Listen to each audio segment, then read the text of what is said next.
হে আল্লাহ, একমাত্র আপনার কাছেই আমি আমার দুর্বলতার কথা জানাচ্ছি, এবং একমাত্র আপনার কাছেই আমি আমার অভাবের কথা জানাচ্ছি, এবং মানুষের নিকট আমার অসম্মানের কথা একমাত্র আপনাকেই বলছি।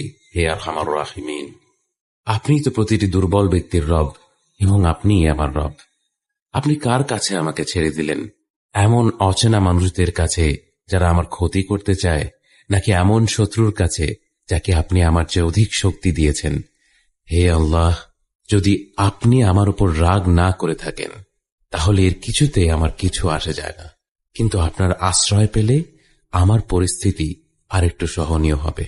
হে আল্লাহ, আমি আপনার চেহারার নূরের কাছে আশ্রয় চাই, যা সব অন্ধকারকে উজ্জ্বল করে দিয়েছে, যা দুনিয়া এবং আখিরাতের সব বিষয়ের সংশোধক। আল্লাহ, আপনার রাগ এবং অসন্তুষ্টি থেকে আমি রেহাই চাই। আল্লাহ, এ সব কাজই শুধু আপনাকে খুশি করার জন্য করা, এবং আপনি ছাড়া কোনো শক্তি নেই, কোনো ক্ষমতা নেই।